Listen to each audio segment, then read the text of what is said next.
प्रतीक को खुर्दारू बरहमपुर आसबार थिला। ट्रेन रो schedule time Barhampur पहुँचबार राति 11टा थिला। आउ ट्रेन रे जेतेबेले तार आखि खोली थिला सेतेबेले हाथ घंटारे 12टा बाजी थाए। एहार अर्थ जो स्टेशन रे ताको ओह्लैबार थिला ताहा अनेक समय पूर्वरु चली जाइथिला, किंतु ताको सेतेबेले आश्वस्ति लागिथिला जेतेबेले से देखिला ट्रेन एक स्टेशन रे ठिया होईछि। प्रतीक निजर समस्त सामान उठाई से स्टेशन रे ओह्लाई जाइथिला। तार ओह्लाइबा क्षण ही ट्रेन टी धीरे धीरे करी आगकू चलिबा आरंभ करिदेला। चारिआडे घन कुहुड़ी घेरी रही थाए एवं स्टेशन रो प्लाटफॉर्म रे ना कौनसी दुकान ना कौनसी लोक देखा जाउथिले। सेई कुहुड़ी को चिरी प्रतीक स्टेशन रो शेष पर्यंत जाइथिला। एक रंग छाड़ी जाइथिबा बोर्ड रे स्टेशन रो ना लेखा थिला इच्छापुरम। यह देखी ताकू टिके आश्वस्ति मिलिथिला, कहीं ना ब्रह्मपुर बेसी बेसी 30-35 किलोमीटर ही थिला। स्टेशन रे किए भी नजर आसुन थांती, सेथिलागी प्रतीक स्टेशन बाहर को जाइथिला। किंतु बाहर भी स्टेशन भली ही दृश्य थिला। चतुर्दिगरे खाली अंधकार ही अंधकार। दूररू देखा जाउथिबा मिंजी मिंजी आलुओ एवं स्टेशन बाहरे किछि बुला कुकुरंक रड़ी जेपरी सेही सुनसान रातिर नीरवता को भांगुथिला। पुणी स्टेशन भितर को जाई प्रतीक बैग रो चेन खोली बैग भितरू एक कंबल काढ़ी चटाण पकाइथिला एवं सेही कंबल को घोड़ाई बसी जाइथिला। ठंडा एवं कुहुड़ी धीरे धीरे एते बढ़ी जाइथिला जे एहा तार सहीबा शक्ति ठारू बाहर को चली जाइथिला। प्रतीक सेही जगार ही बसी जाई निज शरीर को संपूर्ण घोड़ाई पकाइथिला। ठंडा पवन सते जेपरी छुरी भली तार कंबल भितर को पशुथाए। धीरे धीरे पूरा शरीर ठंडारे कंपिबाकू लागिला। सेठी बसी बेसीरु बेसी हेले 10 मिनट ही होइतिबो कि प्रतीक को एक शब्द सुना जाइथिला। प्रतीक निज मुहरु कंबल काढ़ी देखे तो ता पाखापाखि केही भी नथिले। बस चतुर्दिगरे कुहुड़ी ही कुहुड़ी थिला। प्रतीक पुणी थरे निज कान पर्यंत कंबल घोड़ाई शोई जाइथिला। एही परी किछि 10 मिनट परे पुणी सही शब्द आसिबाकू लागिला। एथर किंतु प्रतीक मुहरु कंबल काढ़ी देखे तो जड़े लोक हाथ में झाड़ूटीए धरी प्लाटफॉर्म सफा करुछि। प्रतीक ताको पचारिला, भाई एठू बरहमपुर पई केतेबेले ट्रेन आसीबो? सेही लोकटी कहिला, आज्ञा सकाळ 5टा पूर्वरु कौनसी भी ट्रेन नाही। आउ जदि राति रहिबार अछि तेबे पाख एक सरकारी बंगला अछि, सेठी रहि जांतु। स्टेशन रे राति रहिबा अपेक्षा सेही सरकारी बंगला को ही चली जिबा उचित रहिबो। एवं यह भावी प्रतीक कहिला, तो केते दूर रे अछि एही सरकारी गेस्ट हाउस? से प्रतीक को कहिला, अधिक दूर नाही, चलंतु मो सह। एवं साइकेल रे बसाई धीरे धीरे सेही कुहुड़ी भितरे आग को बढ़िबाकू लागिला। प्रतीक साइकेल रो पछ भागरे बसी थाए, किंतु तापरे भी ठंडा पवन ता शरीर को एपरी बाजुथिला जेपरी साइकेल चलाउथिबा सेही मनिषटी सेठी बिल्कुल नाही। अंधार भितरे सेही आबुड़ा खाबड़ा रास्ता रे रही रही झिंटिका आउ साइकेल रो पेडल मारिबार शब्द ही आसुथाए। हालुका आलुअरे प्रतीक देखिला जे सेही लोकटीर पाद पेडल उपरे तो अछि, किंतु से पेडल मारु नथिला। किछि कहवा पूर्वरु एक घर भली डाक बंगला ता सामने आसी जाइथिला। खुशीर कथा यह थिला जे रातिटा आराम से कटि जिवो, किंतु प्रतीक को सेतेबेले झटका लागिथिला जेतेबेले सेही लोकटी निज पकेट्रु चाबीर एक पेंथा काढ़ी गेटटी को खोलिथिला। यह देखि प्रतीक आश्चर्य होई पचारिला, किंतु चाबी आपणक पाखरे केमिति अछि? एहार उत्तर रे सेही लोकटी कहिला, अरे आज्ञा गाँ गंडार अंचल गोटे लोक को 2टा काम दे सरकार, ଷ୍ଟେସନର ଝାଡ଼ୁ ମାରିବା ଆଉ ଡାକ ବଙ୍ଗଳାର ଦେଖାରେଖା କରିବା। ଘର ଭିତରେ 100 ପାୱାରର ବଲ୍ବ ଲାଗିଲା ପରେ ବି ଯେପରି ଘୋର ଅନ୍ଧକାର ଥିଲା। ପୁରା ଘରେ ଗୋଟିଏ ବି ଝରକା ନଥିଲା। ଚଟାଣକୁ ଦେଖି ଏପରି ଲାଗୁଥିଲା ଯେପରି ବହୁତ ଦିନରୁ ସଫା କରାଯାଇ ନାହିଁ। ପ୍ରତୀକକୁ ଏପରି ବି ଆଜି ରାତିଟା ହିଁ କାଟିବାର ଥିଲା। ସେଥିଲାଗି ସେ ବେଗରୁ କମ୍ବଳଟି କାଢ଼ି ସିଧା ଶୋଇବାକୁ ଚାଲି ଯାଇଥିଲା। ଆଖିରେ ନିଦ ଆସିଥିବ କି କ'ଣ ତା କାନକୁ ଏକ ଶବ୍ଦ ଶୁଣାଯାଇଥିଲା।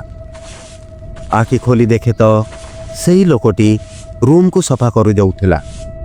ପ୍ରତୀକକୁ ଉଠିଯିବାର ଦେଖି ସେ କହିଲା, ମଟନ ବନେଇଦେବି, ଆପଣ ଖାଇବେ? ପ୍ରତୀକକୁ ବି ଭୋକ ତ ଲାଗୁଥିଲା, ସେଥିଲାଗି ସେ ହଁ ବି କରିଦେଇଥିଲା। ଆଉ ସେଇ ଲୋକଟି କିଚେନକୁ ଯାଇ ଏକ ବଡ଼ ପାଟିରେ ପଚାରିଲା, ଆରେ ସାହେବ ଫ୍ରାଏ ଖାଇବା ନା ଗ୍ରେଭି? ପ୍ରତୀକ କହିଲା, ହଁ କିଛି ବି ଚାଲିବ।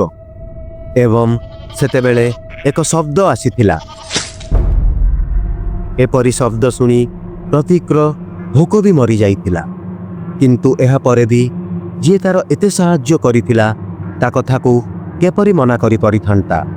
ପ୍ରତୀକ ତା ଜାଗାରୁ ଉଠି ହଲରେ ଥିବା ଏକ ଭାଙ୍ଗି ଯାଇଥିବା ଟେବଲ ଉପରେ ବସିବାକୁ ଯାଉଥିଲା କି ଏକ ବନ୍ଦ କବାଟ ଭିତରୁ ଶବ୍ଦ ଆସିଥିଲା। ପ୍ରତୀକ କହିଲା, ଏସବୁ କ'ଣ ହେଉଛି?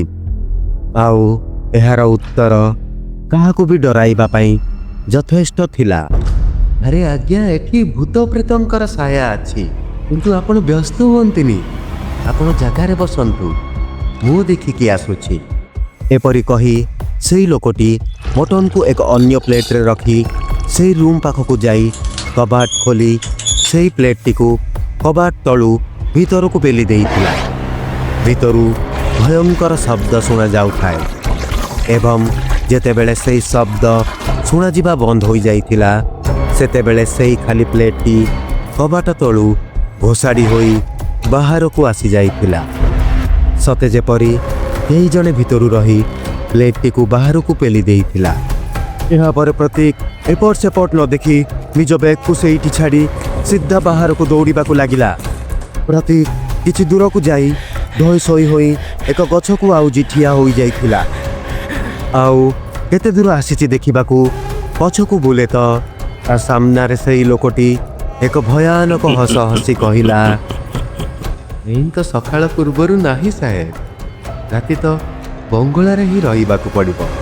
ଏହା ଦେଖି ପ୍ରତୀକର ମୁହଁରୁ ଚିତ୍କାର ବାହାରି ଯାଇଥିଲା। ନିଜ ଚିତ୍କାର ଶୁଣି ହିଁ ପ୍ରତୀକର ନିଦ ଭାଙ୍ଗି ଯାଇଥିଲା। ସିଏ ଦେଖିଲା ସେ ସେଇ ଡାକ ବଙ୍ଗଳାରେ ହିଁ ଶୋଇଥିଲା ଏବଂ ତାର ଚିତ୍କାର ଶୁଣି ସେଇ ଲୋକଟି ଦୌଡ଼ି ଦୌଡ଼ି ଆସି ପଚାରିଲା, କ'ଣ ହେଲା ସାହେବ, କ'ଣ ସ୍ୱପ୍ନ ଦେଖିଲେ କି? ପ୍ରତୀକ ପାଖରେ କୌଣସି ବି ଉତ୍ତର ନଥିଲା। ବସ୍ ସିଏ କହିଲା, ନାହିଁ, ଏକ ଖରାପ ସ୍ୱପ୍ନ ଦେଖିଲି। ଏହା ଶୁଣି ସେଇ ଲୋକଟି କହିଲା, ଆରେ ମାଲିକ, ଖାଲି ପେଟରେ ତ ଭୋଜନ ବି ହୁଏନି, କିଛି ଖାଇବେ?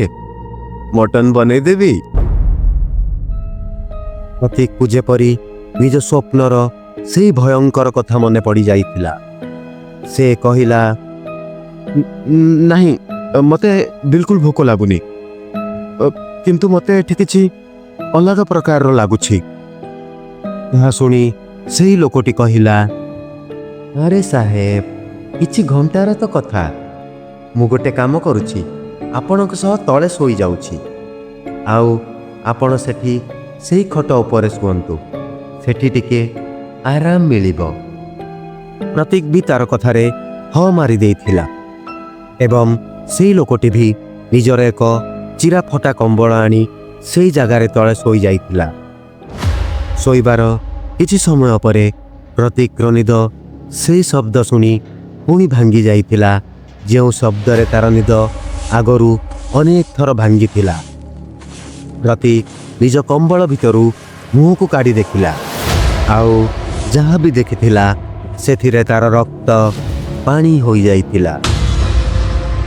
ସେ ଦେଖିଲା ଯେଉଁ ଲୋକଟି ବାହାରେ ଝାଡ଼ୁ ମାରୁଛି ସେଇ ଲୋକଟି ସେଇ ଚଟାଣରେ ଅଚେତ ହୋଇ ପଡ଼ି ରହିଛି, ଯେପରି ଯେପରି ତାର ଭିତରେ ଜୀବନ ହିଁ ନାହିଁ।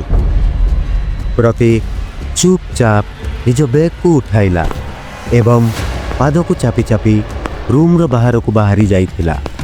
ରୁମ୍ରୁ ବାହାରି ଯେବେ ସିଏ ମେଇନ୍ ହଲ୍କୁ ପହଞ୍ଚିଥିଲା, ସେତେବେଳେ ଏକ ବନ୍ଦ ରୁମ୍ ଭିତରୁ ଶବ୍ଦ ଆସିଥିଲା। ପ୍ରତୀକ ସେଇ ରୁମ୍କୁ କ୍ରସ୍ କରି ଆଗକୁ ବଢ଼ି ଯାଇଥିଲା କି ସେହିପରି ଶବ୍ଦ ଅନ୍ୟ ଏକ ରୁମ୍ରୁ ବି ଆସିଥିଲା। ଗୋଟେ ଗୋଟେ କରି ପ୍ରତୀକ ଯେତୋଟି ରୁମ୍କୁ ପାର କରୁଥିଲା, ସବୁ ରୁମ୍ରୁ ଖାଲି ଏହି ଶବ୍ଦ ହିଁ ଆସିଥିଲା। ଏହା ପୂର୍ବରୁ ପ୍ରତୀକ ସେଇ ଡାକ ବଙ୍ଗଳାରୁ ବାହାରକୁ ବାହାରି ଯାଆନ୍ତା କି ପଛରୁ ସେଇ ଲୋକର ଏକ ଶବ୍ଦ ଆସିଥିଲା, ଆରେ ଆଜ୍ଞା, କ'ଣ ହେଇଗଲା ହଜୁର? ପ୍ରତୀକ ପଛକୁ ବୁଲି କହିଲା, ମୁଁ ଏହି ଭୂତ ବଙ୍ଗଳାରେ ରହିବାକୁ ଚାହୁଁନି, ମୁଁ ଷ୍ଟେସନରେ ରହିଯିବି। ପ୍ରତୀକର କଥା ଶୁଣି ସେଇ ଲୋକଟି କହିଲା, ଆରେ ମାଲିକ, କିଛି ଘଣ୍ଟା ତ ରହିଛନ୍ତି ଆପଣ ଏଠି, କିଛି ତ ଦେଇକି ଯିବାକୁ ପଡ଼ିବ। ଏହି ଜାଗାରୁ ଏପରି କିଛି ନ ଦେଇ କିଏ ବି ଯାଇପାରିବ ନାହିଁ। ପ୍ରତୀକର ଆଖିରୁ ସ୍ପଷ୍ଟ ଭାବରେ ଡର ଦେଖାଯାଉଥିଲା, ଆଉ ଯେତେ ଜଲ୍ଦି ହେବ ସେତେ ଜଲ୍ଦି ସେ ଏଠୁ ବାହାରିବା ପାଇଁ ଚାହୁଁଥିଲା କି ସେ କହିଲା, କେତେ ଟଙ୍କା ଦରକାର ତମକୁ? 100, 200, 500, 1000 କେତେ ଦରକାର? ସବୁ ଦେଇଯା, କିନ୍ତୁ ମତେ ଏଠୁ ଯିବାକୁ ଦେ। ଏହା ଶୁଣି ସେଇ ଲୋକଟି କହିଲା, ଆରେ ମାଲିକ, 500 1000ରେ କ'ଣ ହେଉଛି ଆଜିର ସମୟରେ? କିଛି ଅନ୍ୟ କଥା କୁହନ୍ତୁ ତ ବୁଝା ପଡ଼ିବ ମୋତେ। ପ୍ରତୀକକୁ ତାର ଏହି କଥାରେ କିଛି ବି ବୁଝା ପଡ଼ିନଥିଲା, ଆଉ କିଛି ବୁଝା ପଡ଼ିବା ଆଗରୁ ତା ସାମ୍ନାରେ ଅନ୍ଧକାର ହିଁ ଅନ୍ଧକାର ହୋଇଯାଇଥିଲା। କୋଉଠିକି ଯାଉଛ ମତେ ଛାଡ଼ିକି? ମତେ ବାହାରକୁ ଯିବାର ଅଛି। ମୁଁ ଏଠି ରହିପାରିବି ନାହିଁ। ଖୋଲ ଗେଟ୍। ଆରେ ଗେଟ୍ ଖୋଲ ଭାଇ। କ'ଣ ଦରକାର ତମକୁ? ତମେ ନେଇଯା ମତେ ଏଠୁ ବାହାରକୁ କାଢ଼। ଗେଟ୍ ଖୋଲ ଭାଇ, ମତେ ବାହାରକୁ ଯିବାର ଅଛି। ଏହି ଭିତରେ ପ୍ରତୀକକୁ ଖାଲି ଗୋଟିଏ ହିଁ ଶବ୍ଦ ଶୁଣାଯାଇଥିଲା, ଏହି ଡାକ ବଙ୍ଗଳାର ମେଇନ୍ ଡୋର୍ ବନ୍ଦ ହେବାର। ରୁମ୍ ଭିତରେ ନା ଝରକା ଥିଲା, ନା ତାର କଥା ଶୁଣିବା ପାଇଁ କେହି। ଏପରି ଅନେକ ଦିନ ଚାଲି ଯାଇଥିଲା। ସେହି ସମୟରେ ଡାକ ବଙ୍ଗଳାର ଡୋର୍ ଖୋଲିବାର ଶବ୍ଦ ଆସିଥିଲା। ପ୍ରତୀକ ଦୌଡ଼ି ଯାଇ ନିଜ ରୁମ୍ର ଡୋର୍କୁ ଜୋର ଜୋରରେ ବାଡ଼େଇଥିଲା। ତାର ଅନେକ ପ୍ରଚେଷ୍ଟା ପରେ ସାମ୍ନାରୁ ଏକ ଶବ୍ଦ ଶୁଣାଯାଇଥିଲା, ଏହା କିପରି ଶବ୍ଦ ଆସୁଛି? ଏହି ଘର ବାହାରେ ତ ତାଲା ଲାଗିଛି, କିନ୍ତୁ ଭିତରୁ କିପରି ଶବ୍ଦ ଶୁଣାଯାଉଛି? ଆଗକୁ ସେଇ ଲୋକଟିର ଶବ୍ଦ ଶୁଣାଯାଇଥିଲା, ଆରେ ସାହେବ, ପୁରୁଣା ଡାକ ବଙ୍ଗଳାଟା ନା, ଭୂତ ପ୍ରେତ ବହୁତ ଅଛନ୍ତି ଏଠି, କିନ୍ତୁ ଯେବେ ପର୍ଯ୍ୟନ୍ତ ମୁଁ ଅଛି ଆପଣ ଚିନ୍ତା କରନ୍ତୁନି। ବହୁତ ଥକି ଯାଇଛନ୍ତି ଆପଣ, ଭୋକ ଲାଗୁଥିବ, ମଟନ୍ କରିଦେଉଛି, ଆପଣ ଖାଇବେ ନା?